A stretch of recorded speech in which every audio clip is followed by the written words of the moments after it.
Welcome to Virtual SIS. My name is Carolyn Gallagher, and I'm the Senior Associate Dean here in SIS. It's my pleasure to introduce our speaker today, the Austrian Ambassador to the United States, Martin Weiss. He's been head of mission in DC since November 1st, 2019, and he started his career in the Austrian Foreign Service in 1990. Previous to his current post, he was the ambassador to Israel, the ambassador to Cyprus, the Director of Press and Information Department in the Foreign Ministry, and he's also had a couple of positions that have brought him to the United States before this one.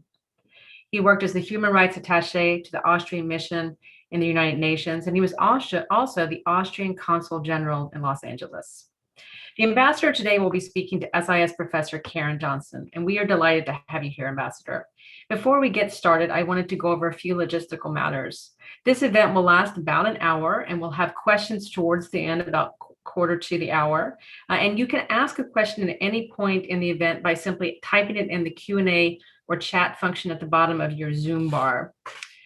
We will not respond to your questions in that place, but we will close caption the event. We also ask that you do not record this event because it will very quickly after it is over be put on the SIS YouTube channel. Ambassador, I'll turn it over to you, and thank you so much for coming.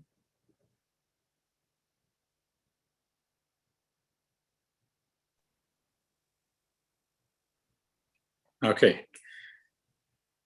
So hope the technicalities work all on this one and you can all hear me.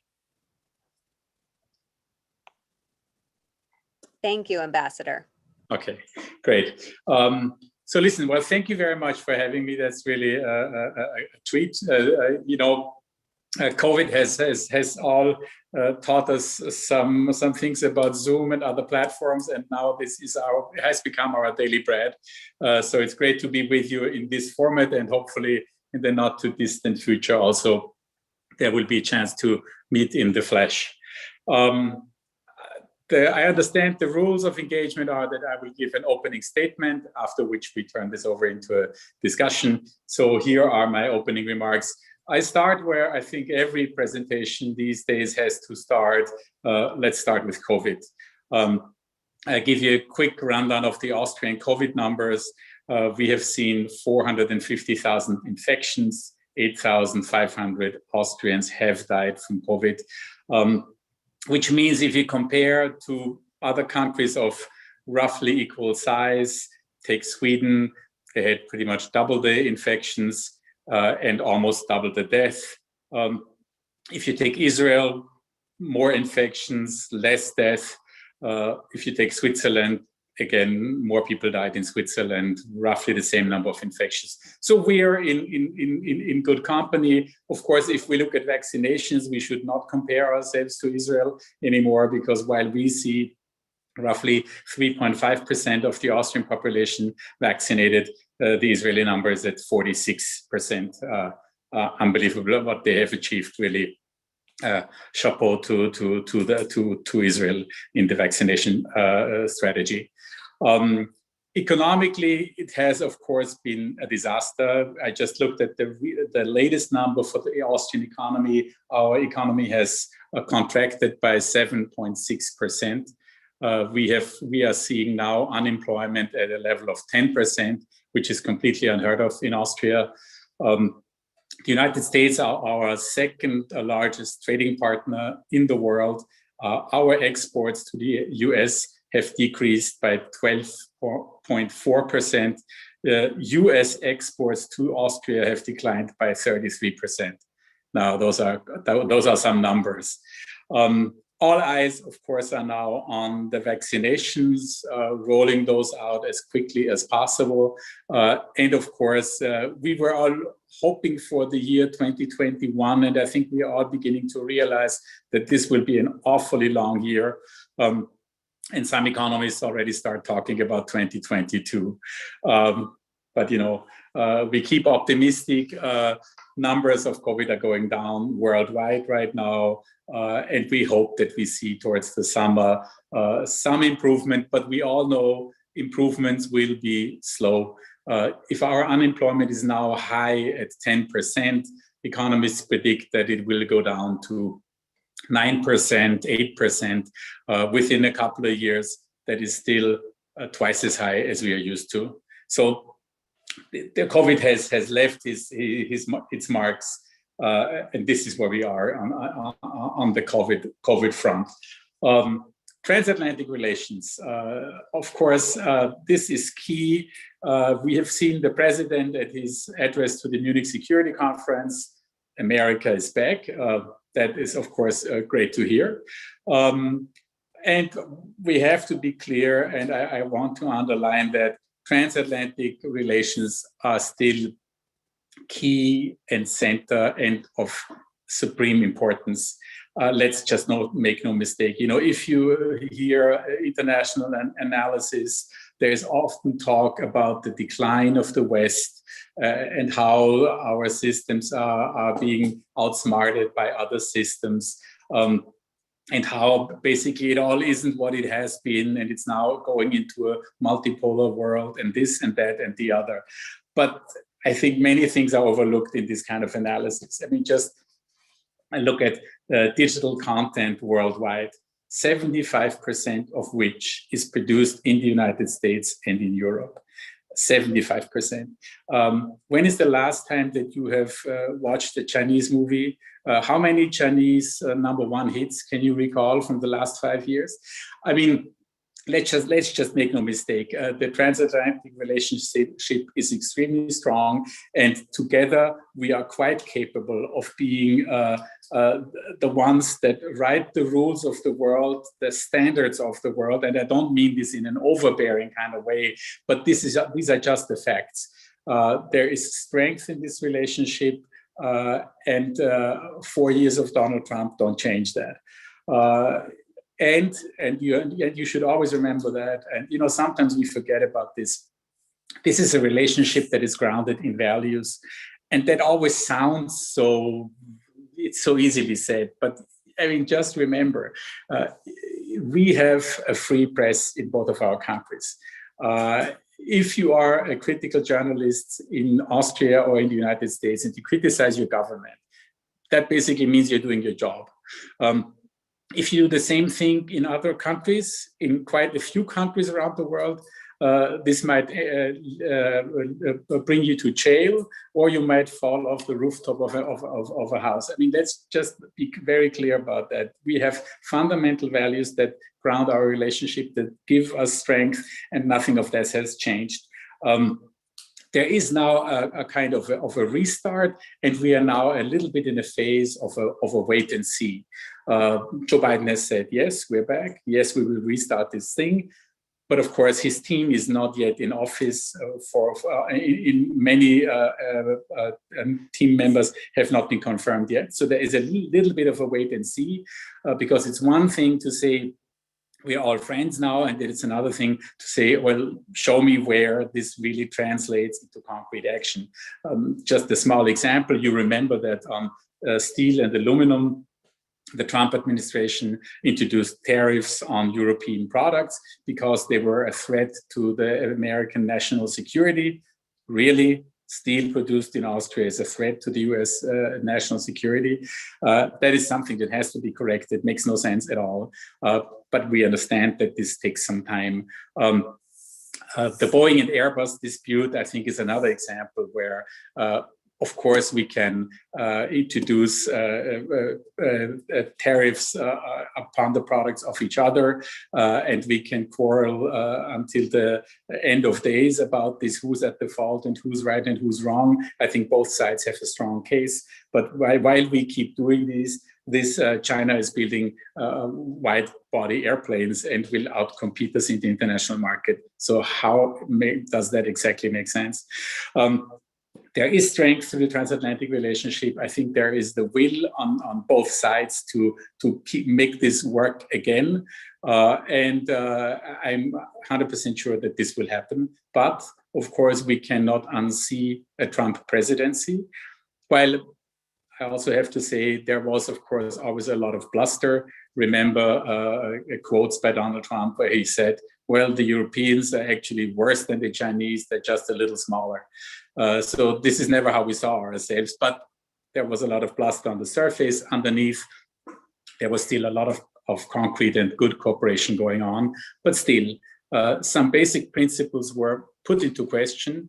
You will not be surprised that some people in Europe were starting to ask themselves, is the NATO security guarantee really what it is, what we all make it to be? Will that really hold if a president in the United States doesn't really stand by it?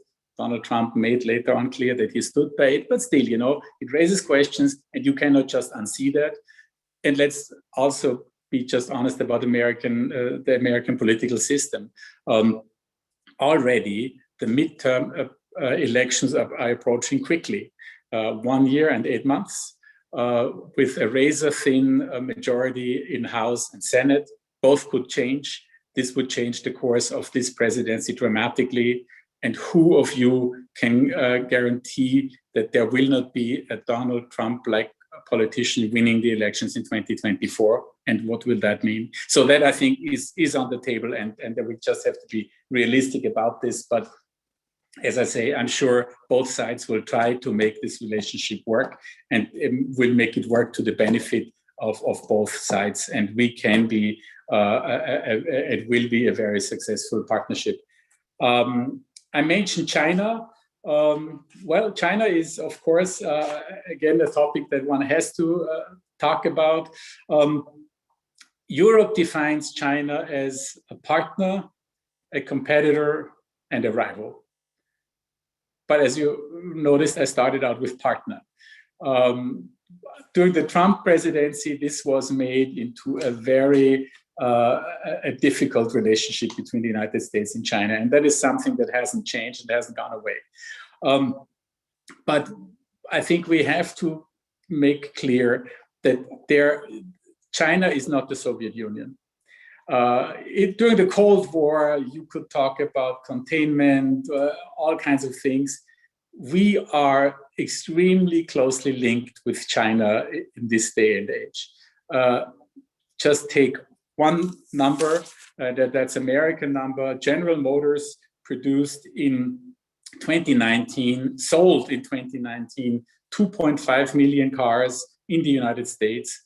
They sold 4 million in China. So how does this engagement with China exactly work in a realistic way? A lot of European companies, true for American companies, produce in China. We are extremely closely linked with China. And let's just be clear, I think most countries in the world, and that is true for most European countries, they want good relationships with the United States and also with China. So they don't want to be put in a sandwich in the middle and have to choose between the United States and China. We think that we can make it work with China as well. To be very clear, I mean, with the United States, we are putting in many topics in the same direction. European companies have problems when it comes to market access in the United States, in China. That is something where we have completely the same interest. And we want to bind China to international rules and bring them in, and that's for sure. So clearly the same interests. But we need China as a partner. This administration has chosen climate change as one key topic that they're working on. Thank God they did. That's something that's important for us, but that's something where we definitely need also to work with China. So China will, as the president put it the other day, they will eat our lunch, but not just because they are so unfair, but also because China is a very competitive country. I'm sure many of you have visited China, and I visited 4 or 5 years again after a number of other visits, and it never fails to impress me when you see how hard the people are working, literally day and night, and Sundays and Saturdays included. And I mean, there is a lot of drive in this country, a lot of hard working people, and there are a lot of people working there. So China will be very competitive from here on out in the future, and that is just a fact. And we have to deal with that and work with that and make it work. Russia. I think I'm coming to the end of my remarks, but I wanted to touch on Russia. Russia is, of course, another topic that is important for the United States, is also important for Europe. I think it was Senator John McCain who once described Russia as a gas station masquerading as a country. I think he put it a bit harshly, but it certainly is a gas station with a large army. And Russia is, of course, for us in Europe, it's a problem because it is often said that 80% of diplomacy is geography. And it sounds a bit like a witticism, but it's also actually quite true. Russia is a European power. Russia is a neighbor. We share a continent with Russia. We cannot wish Russia away. Russia is there. We have seen how problematic Russian behavior can be. We've seen it in Ukraine very recently. And if a European power starts changing European borders by force, this is completely unacceptable. We have introduced sanctions. The United States and Europe have stood together on this issue. I'm glad we did, and we will. Russia still hopes to get away with it and still hopes to get out of this sanction regime without giving any concessions, and this will not work for them. We have to be very clear and very firm on this. This is completely unacceptable. But Russia is there. Russia is a military threat for Europe. That actually distinguishes a bit from China. I don't think that you see many Europeans who would see China as a military threat. Russia, for sure. Just ask the Baltics, just ask Poland. Again, geography speaking, Russia is a problem. And we have seen, of course, as of lately, for example, in the Navalny case, this is completely unacceptable again, that you will just put your opposition in jail, that you poison your opposition. These are just actions that are completely unacceptable and will not stand and shouldn't stand. And again, Europe has introduced sanctions in that regard. And there we have to be very firm on it. And my last line, because I started with the transatlantic relationship and with the values that we share. And just let us make no mistake, our systems are still quite attractive. If you think of the refugee crisis that began in 2015, and we still have it, but of course, due to COVID in a much smaller extent. But where did refugees from a war-torn Syria go? Did they go to Egypt? Is that their country of destination? I don't think so. They came and they wanted to come to Europe, to the West, because our systems offer freedom, they offer economic opportunity, they offer freedom of religion, and our systems are very attractive. They have been, they will be, and I think this is where we are, and this is why we are. That makes us strong, and that makes also our relationship with the United States strong. I'll end it there. I think I've stuck to my 15 minutes. Happy to answer any question that you might have. Thank you.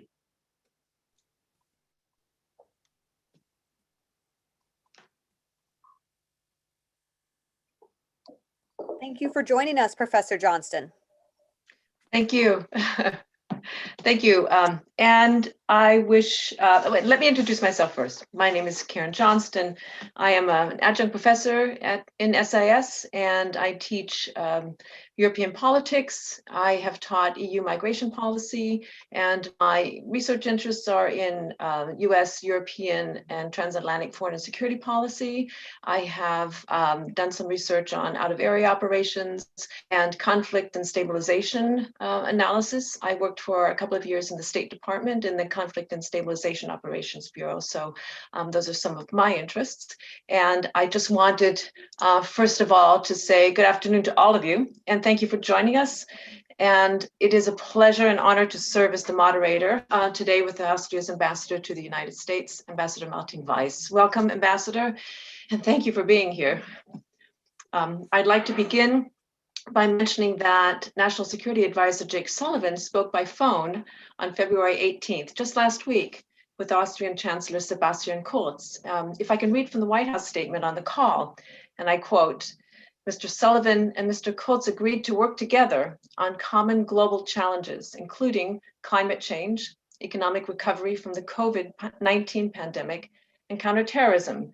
They also discussed coordination on shared foreign policy priorities, including the Western Balkans and China, as well as opportunities to protect religious freedom worldwide, unquote. The return to diplomacy the Biden administration has promised is a welcome relief to many of us on both sides of the Atlantic.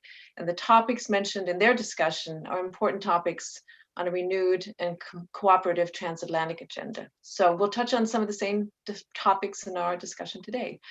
So I'd like to begin with asking some questions about your country, Ambassador Weiss, then its relationship with the European Union and Europe, with the United States, and then we'll talk about important topics on the transatlantic agenda. And then we'll take some questions from our audience and go from there. So Ambassador Weiss, please introduce us to Austria. How does it see itself as a European country, its membership in the EU, the global community, and its relationship with the United States? What are its visions for Europe? What are its priorities for the EU? And what are its priorities relative to the United States? Many questions. Well, our relationship to Europe, Austria joined the European Union in 1995. In 1989, that's the year of the fall of the Berlin Wall. This is when Austria submitted membership application in Brussels. That's where basically when we started in our negotiations. Took us 6 years to conclude them. We had a referendum in 1995. Did the Austrian population also want to join? Was it not only the government, but also the will of the people? I, at the time, worked for a yes to this referendum, and the result was 66.6% of Austrians were in favor of joining the European Union. We have fully embraced this membership in the European Union. We have, of course, fully embraced the euro, the euro as a currency, and we are part of Schengen country. So we were a full-fledged member of the European Union. And sometimes also, if you think about these things, you forget how big those commitments are. The Austrian shilling was part of the Austrian success after the end of the Second World War. This is how we came back. Every Austrian connected the shilling and wealth and stability and safety and prosperity with this Austrian currency. So you go into a union and you say, okay, you know what? We trust the euro will be just as good as our shilling. That's not an easy choice to make. Would America enter a new peso regime together with Mexico and some other Central American countries? Is that something that you could sell to a population? This is a huge thing. A currency really means something for the psyche of a people. Again, controlling your borders within a Schengen system. Basically, it means that when you drive from Austria into Italy, you will see a sign at the Brenner which says you have now entered Italy. That's it. Then you are in Italy, and that's how you move freely about the European Union. At least you did before COVID times. But by and large, this is still how it works. And I often gave that as an example to my audiences in Israel, that I said, listen, would you be willing to accept that your neighbor, Egypt, controls the Israeli border? So someone who enters Cairo can then freely move into Jerusalem and Tel Aviv, because they have been checked at the border in Cairo. That should be good enough to move around, right? Never ever in 100 years. But it just shows this kind of commitment that you have. If in the European Union you go that far. So this is really a strong commitment to the European Union. We are very successful in the European Union. Austria has prospered. And the years since we joined have been definitely good years. And the support of the Austrian population, I would say, is pretty much where it was. Maybe a little lower, but pretty much where it was. Mm-hmm. There's not a single Austrian party that tries to make mileage out of Austria leaving the European Union or an exit or anything of that sort. I think at the latest after Brexit, there's nobody else who wants that. But I think with this, we are at a very different page. So fully committed to Europe. We are a neutral country, so we are not a member of NATO, which is, of course, an Austrian speciality. There's a long history to it. If I put it briefly, basically, this was the price we had to pay in 1955 to get the Soviet Union out of Austria. in Austria, there were the four allied powers, much like, the pictures from Berlin, four men in a jeep. The same thing was true in Austria and in Vienna. And we were pretty sure that 3 out of the 4 would withdraw their troops at one day. About the 4th, we weren't so sure. But when in 1953, Joseph Stalin died, there was a little bit of a thawing of the international relations. We had a chance to become free again, and that the price to pay was to become a neutral country. The Soviets would not have accepted to leave Austria and to have us join NATO. So this is how it started. In the time since then, it has become dear to the hearts of many Austrians. They feel very comfortable with neutrality, which never meant political or ideological neutrality. We're always a firm part of the Western camp, but not of the military alliance by the name of NATO. But from early on, we had troops in international operations, UN troops, and that is the case until today.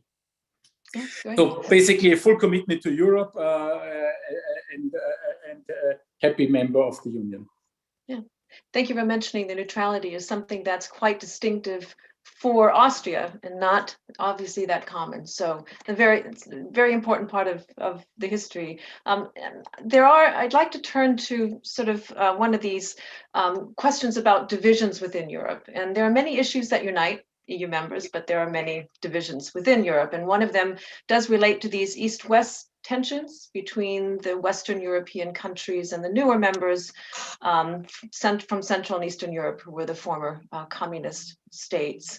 There are many concerns at the moment about slow economic growth, about possible corruption, growing authoritarianism in some of these countries, and Russia's influence in the region as well. And Austria, as you say, geography is 80% of diplomacy is geography. And so Austria is very much a linchpin, a very critical sort of element in that region with historical, cultural ties, but also very strong economic ties to the region.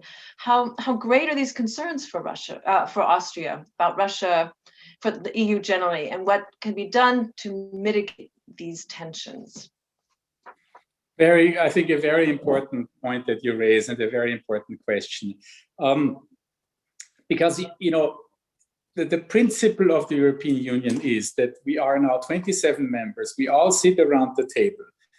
Everyone has their voice. Everyone has their say. In many decisions, there is a veto power, so there cannot be decisions that overrule any one of the members. That sounds very complicated and maybe even impractical.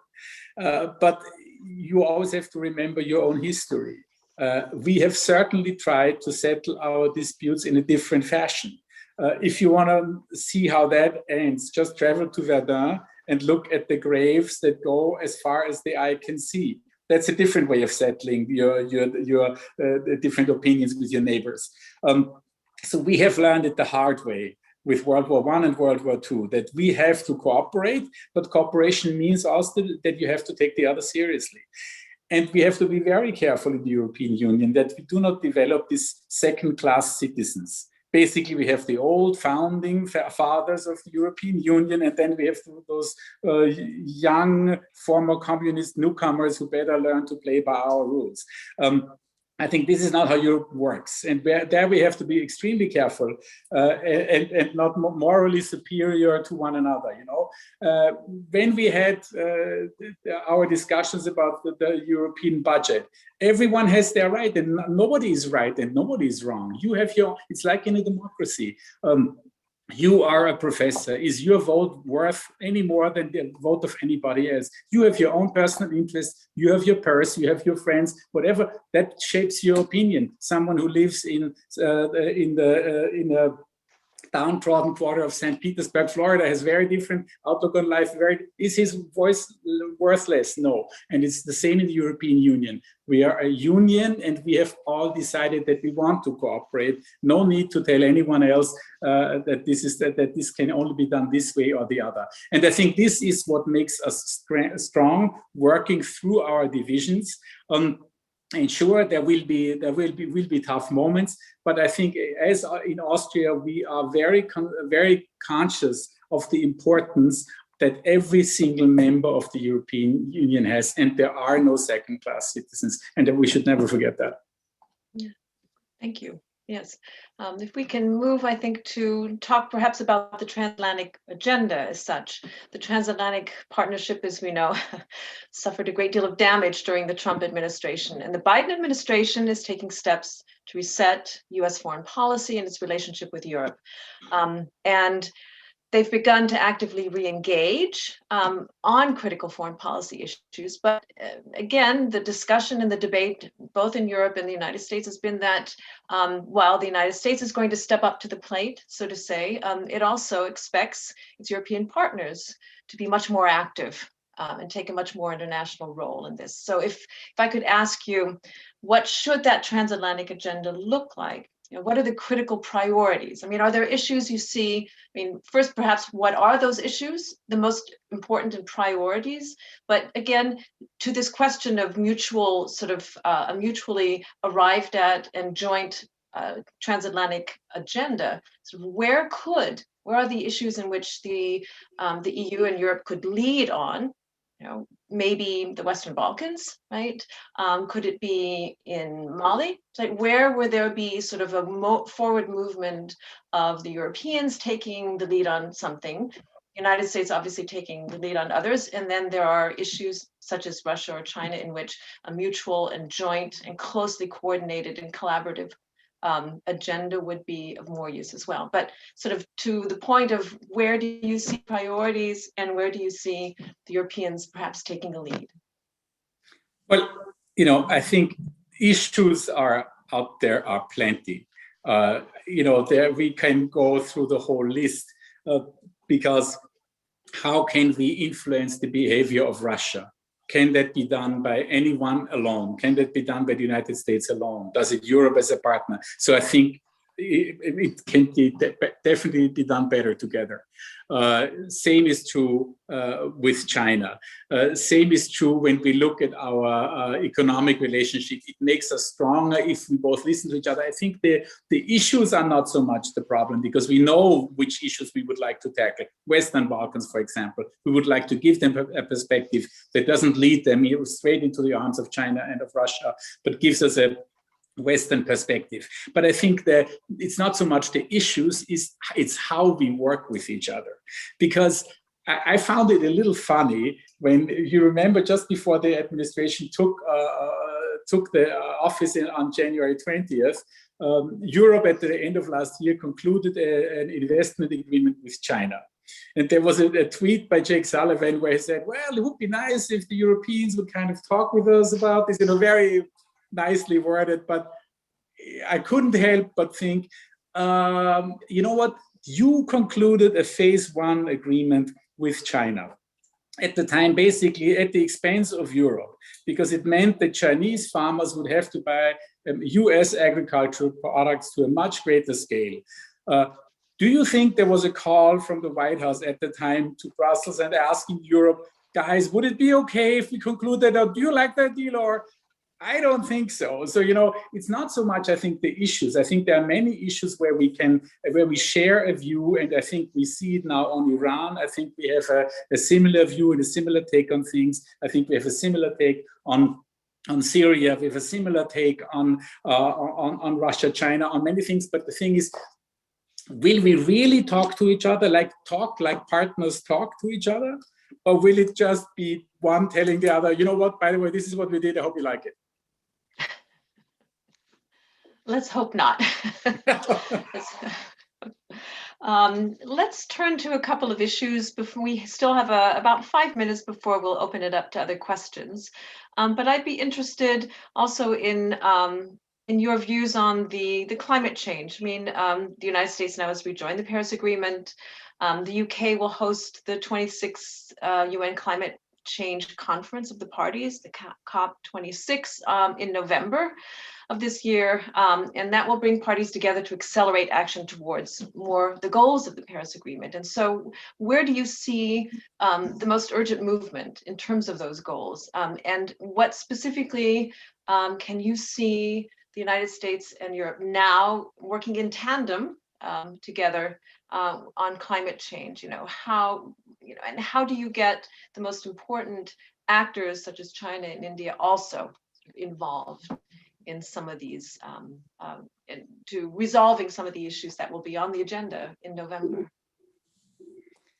Well, climate change on the one hand is a big word, and everybody says we have to do it, and let's look at the world, we have to save it, and. But then, the moment you get down to the details, it gets a little more complicated than that. And you saw it in the Trump years that, if you start agitating against climate change, you can get a lot of people on your side. Because you can say, come on, it has been cold before, it has been hot before, let's just keep producing the way we produce, it'll all be fine, right? So I think the one important thing is you have to take your population and your economies along on the ride. They have to be part and parcel of this. If by climate change politics, if that means in the ears of an American worker that he or she will lose her job because her job just won't be there anymore, I don't think you will get them on board with your climate change politics. I think Joe Biden knows that quite well. So the one trick is that you have to explain to your population and take them on the ride. There have to be win-win situations that have to be created.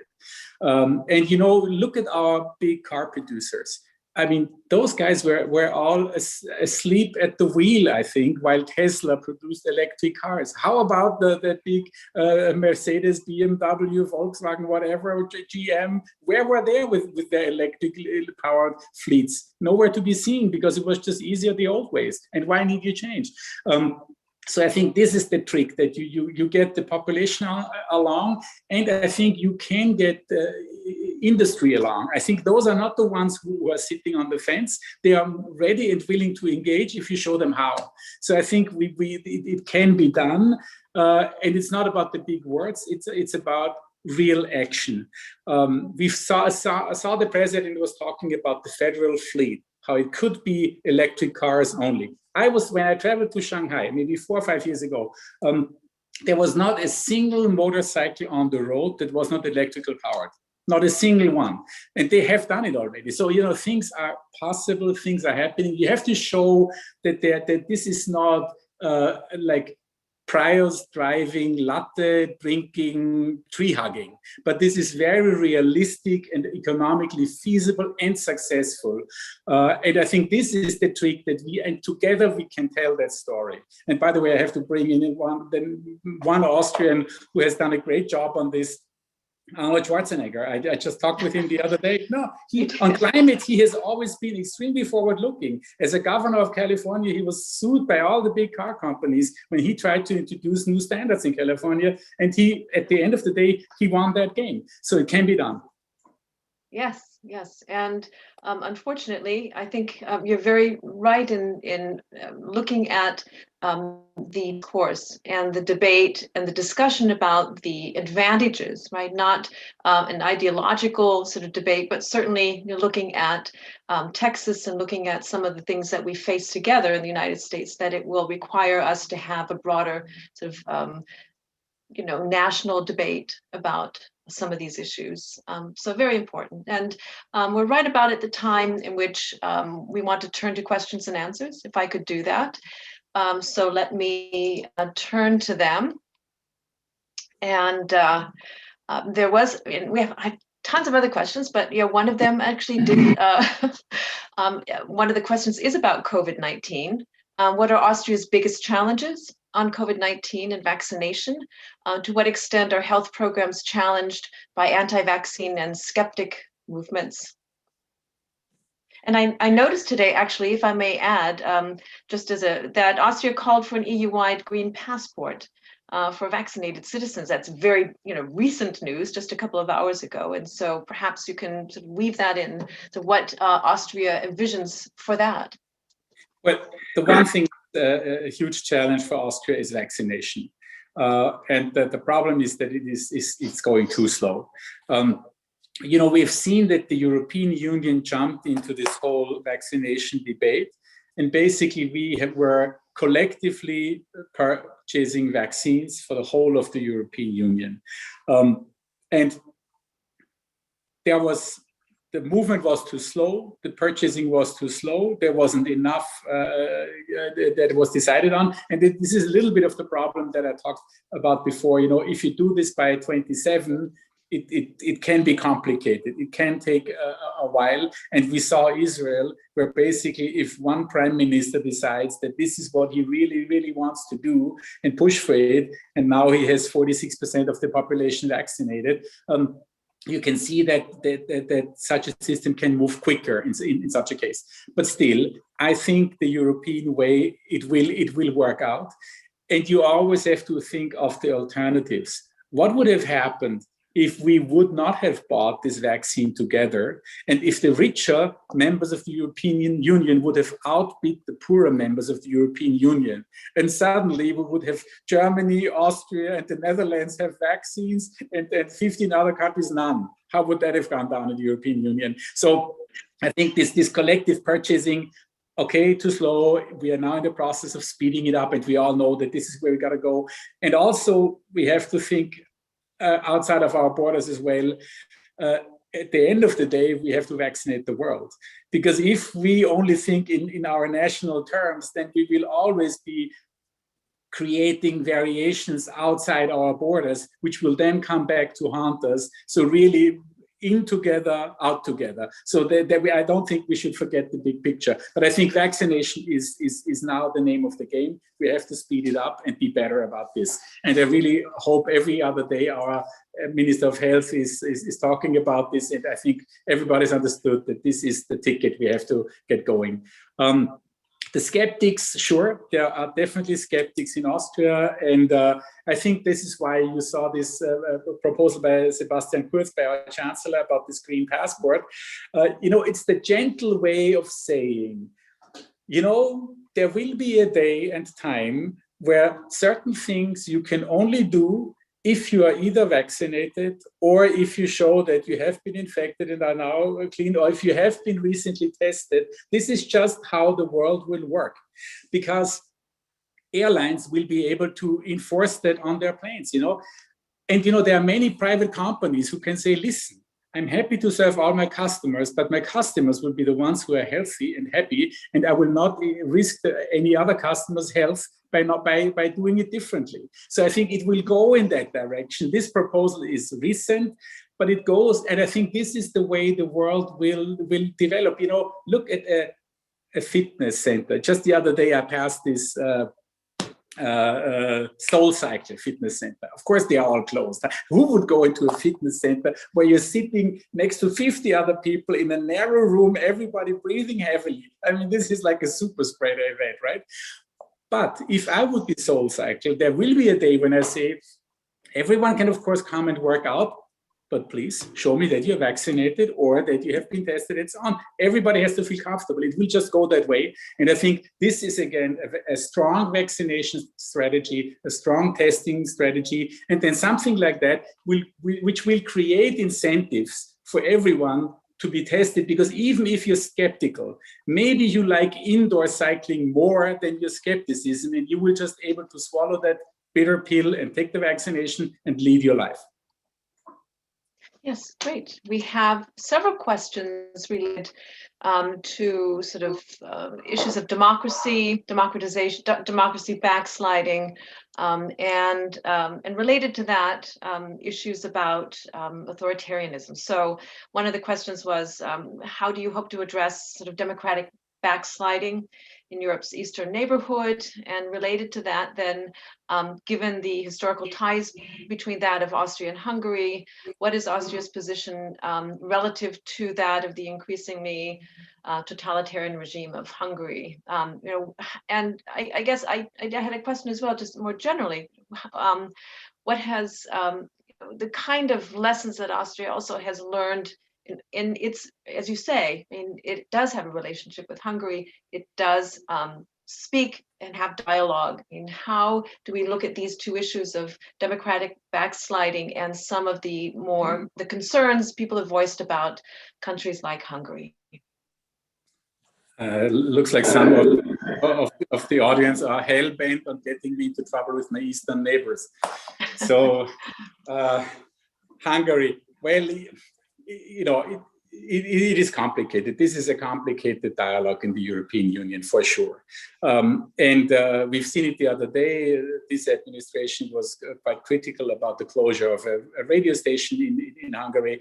And of course, the moment where either the free judiciary or the free media are questioned, those are principles of our countries, of our success.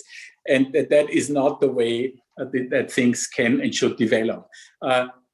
So clearly there are concerns in the European Union, and the free media are not the enemy of the people, although some people might look at it that way, but they are a key pillar of our success. And if you are able as a government to basically create the media environment that makes sure that you're never criticized and you always get applause from the media, and that kind of guarantees your next election. That is not exactly how our systems are supposed to look like. But there, I think we are, again, in the European Union, we are in a family of nations. We are working on this through dialogue, through example, through at times sanctions, but that is a complicated issue in the European Union. So, I think again, and that's when I started my remarks with the strength of the values. I think we all want to be able to choose the politicians by who we are led. We want to have that freedom. We want to have the freedom of criticizing whoever we want at whichever time. I want to be able to read all kinds of newspapers, not only government issue newspapers. And I think, but this I think is clear. And just look at Belarus. Look at the strength of a young population. Actually, look at Russia now. How a young population supports Mr. Navalny, because they feel that it's not good enough if you just take someone whose opinions you don't like and put him away into a jail. That's not how this works. And every young Russian feels that and knows that. And so I think this is even much more true in the European Union. So criticism will often come also out of the system itself. Hungarians will be quite critical of the way things are going. We will be criticizing when we see it fit. It will not be done with a crowbar. I don't think this is how this works.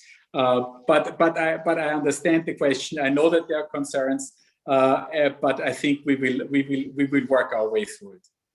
Great, thank you so much. I'm so appreciative of all of the answers that you've given, and we have lots of other questions, but unfortunately, I think we've sort of run out of time. I'd like to thank you, Ambassador Weiss, for taking the time to speak with us, and I want and to help us learn about Austria, right? Which we don't often have an opportunity to do.